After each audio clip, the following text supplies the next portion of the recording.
Les amis, bonjour, bienvenue sur la chaîne La Fille Famille, la chaîne de la femme à l'image de la femme du proverbe 31.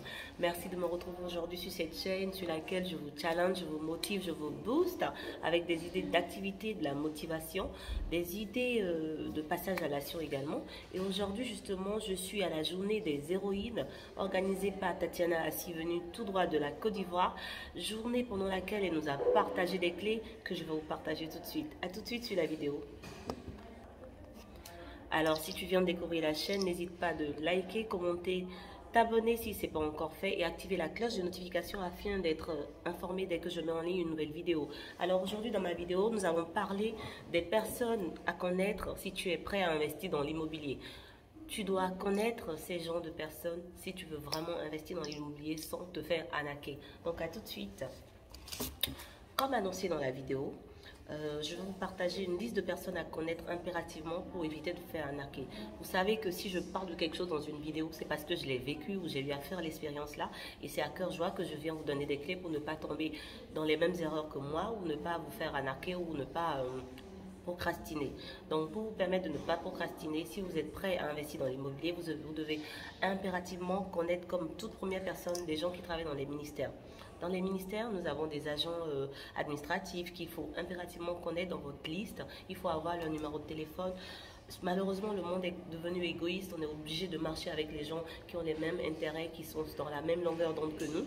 Donc, vous êtes obligé de vous familiariser, de sympathiser, de faire des amis dans le monde des gens du ministère. Ça, c'est la liste des toutes premières personnes à connaître. Les deuxièmes personnes dont vous devez impérativement avoir le numéro de portable dans votre téléphone, ce sont les géomètres. Si vous voulez investir dans l'immobilier, vous êtes obligé d'avoir comme ami des géomètres afin de vous renseigner, de vous donner tous les détails, toutes les informations concernant les actes notariales, le permis de construire, le permis d'habiter, ceci ou cela, afin de ne pas vous faire avoir. Alors, les troisièmes personnes que je vais vous recommander à avoir en contact, en ami, ce sont les notaires. Ils rejoignent un peu encore les avocats aussi dont j'allais parler à la suite. Donc, les notaires et les avocats, c'est des gens que vous devez forcément connaître. Ce n'est pas que vous voulez vous la péter ou avoir, je ne sais pas moi, des yeux plus gros que le monde. Non, vous devez avoir ces gens-là comme amis au cas où quelque chose se passe. Les notaires, c'est pour pouvoir savoir comment ça se passe lors des cas d'achat ou de vente ou de cession. Les avocats, c'est pour vous défendre au cas où vous serez confronté à un procès. Donc, vous devez impérativement avoir également ces genres de personnes dans votre liste. On passe tout de suite à la personne suivante. Les personnes que vous devez encore forcément connaître, ce sont les chefs de village. Ne pensez pas que les chefs de village, c'est des gens illettrés, anodins. Ça, c'était autant d'abla coucou, comme dirait l'autre. C'est autant de, je ne sais pas quand, 1900, ouais, mais en 2022, vous devez forcément avoir les contacts ou de bonnes relations avec les chefs de village, les chefs de quartier un peu éloignés si vous voulez acheter dans leur secteur. Parce qu'apparemment, dans plusieurs pays africains, les nouveaux chefs d'État ont sorti des lois qui protègent les vendeurs ou les acheteurs ou les héritiers également pour ne pas tomber dans l'arnaque.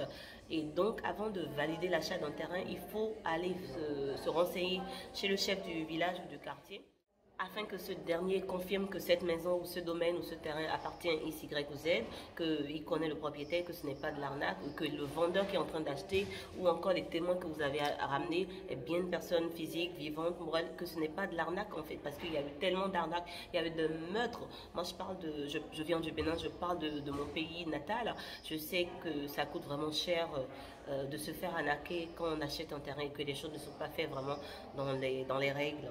Les personnes que vous devez connaître aussi impérativement, ce sont tous les acteurs administratifs qui interviennent dans les documents fonciers, comme je l'ai déjà dit.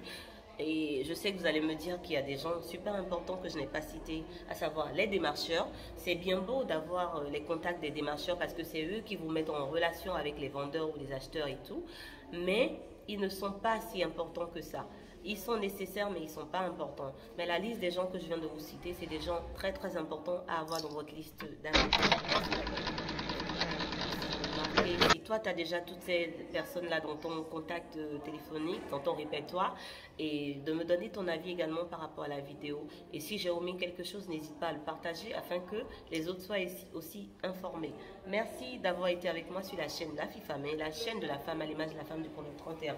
Je vous souhaite un excellent week-end. À très bientôt. Santé. Vous êtes conviés à la conférence, à l'apéro Business Tour de Paris le 12 novembre prochain. N'hésitez pas de contacter les numéros inscrits sur le flyer pour avoir plus de précision. À bientôt.